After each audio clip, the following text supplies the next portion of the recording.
We all kind of take it for granted that the ground under our feet is solid, right? That it's permanent.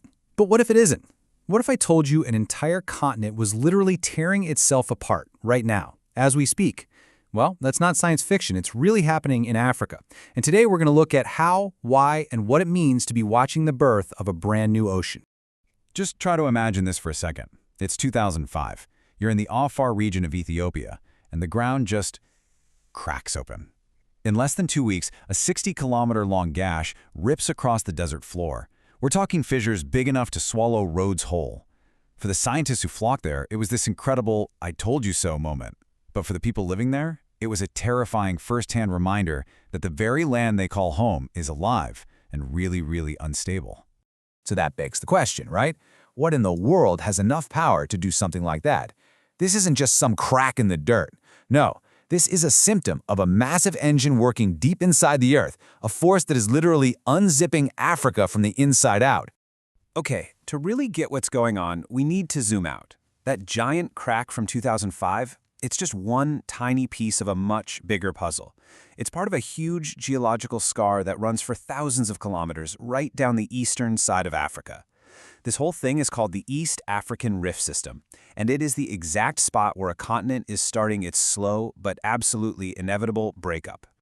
Now, the absolute epicenter of all this action is a place called the Afar Triple Junction. It sounds pretty dramatic, and it is. This is where three gigantic pieces of the Earth's crust, the African, Somali, and Arabian plates, are all pulling away from each other. It's like a three-way tug-of-war, and the rope, well, the rope is the African continent, and it's starting to snap. Of course, the force behind all of this is something we're all familiar with: plate tectonics.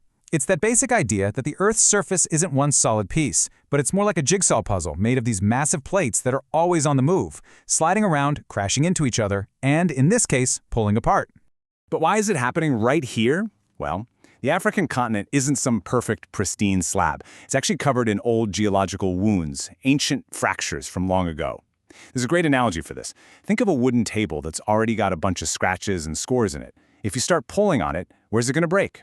Exactly, it's going to split right along those old weaknesses. And this rift isn't just one uniform line. It actually has two main arms, and they behave pretty differently. You've got the eastern arm running through places like Ethiopia and Kenya. That's the dramatic one, with the big, sudden breaks and earthquakes. Then there's the western arm. It's a bit more subtle, often leaking lava more quietly, and it's where you find those stunningly deep Great Lakes. Together, they make up the front lines of this continental split. So we've covered the what and the where, but what about the why? What is the hidden engine that's actually driving all of this? To find out, we have to go deep, way deep inside the planet, to find its pulse. Deep, deep underneath Africa, scientists have found something incredible. A gigantic plume of super-hot rock rising all the way from near the Earth's core. You can picture it like a slow-motion blowtorch that's been aimed at the bottom of the continent for tens of millions of years, just heating it, softening it, and making it weak enough to be pulled apart.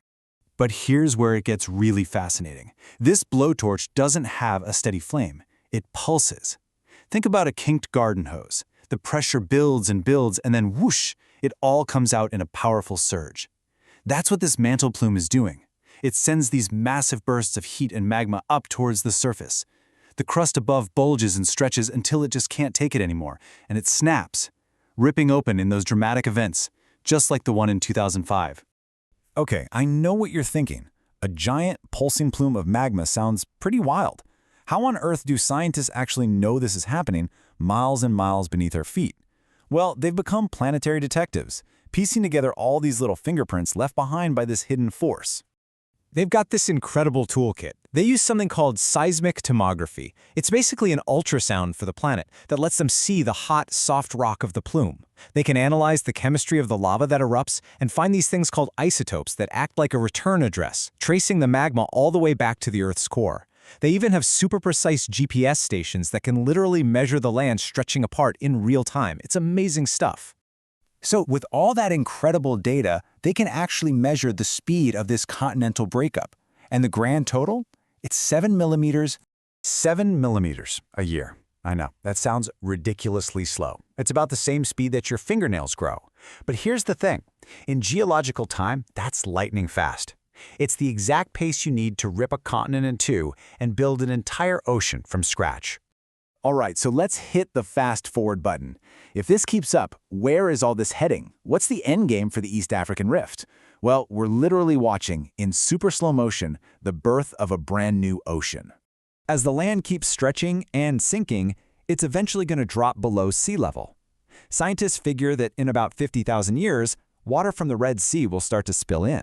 In 1,000,000 years or so from now, what is today a scorching hot desert will be a new, young ocean, with the Horn of Africa broken off as its own giant island. And, the wildest part is that we know this can happen, because it's happened before. The Atlantic Ocean, it was born in the exact same way. A giant rift tore a supercontinent apart, shoving South America and Africa away from each other. So what we're seeing today is like getting a rare front-row seat to the prequel of how our own oceans were made. Talking about millions of years is just staggering. But let's bring it all the way back to the here and now. What about the millions of people whose everyday lives are happening right on top of this unstable, shifting ground? What is it actually like to live on the front line of a continent breaking up? Well, life on the rift is complicated. It's this story of risk versus opportunity. The dangers are very real, and they're constant. I mean, can you imagine trying to build your home or farm your land, knowing that an earthquake could just destroy it, or a crack could literally open up in your field? But on the flip side, that same deep heat that's tearing the land apart, it's also a massive source of clean geothermal energy, a potential game changer. It's a living laboratory for science, but it's also home for millions of people who have to find a way to live with a planet that's constantly moving under their feet. And it's really important to remember, this isn't just an African story. This is a global thing. You can see it happening in Iceland, where you can literally stand in a valley with one foot on the North American plate and the other on the Eurasian plate. Parts of the western U.S. are being stretched thin too. Some geologists even think the rift in the Gulf of California might one day creep all the way north and give Arizona its own oceanfront property. In the end, what the East African Rift really shows us is that our planet isn't just a static rock we live on. It's alive, it's dynamic, it's breathing, and it is always changing. We're just lucky enough to be here at a time when we can actually measure and begin to understand these incredible forces.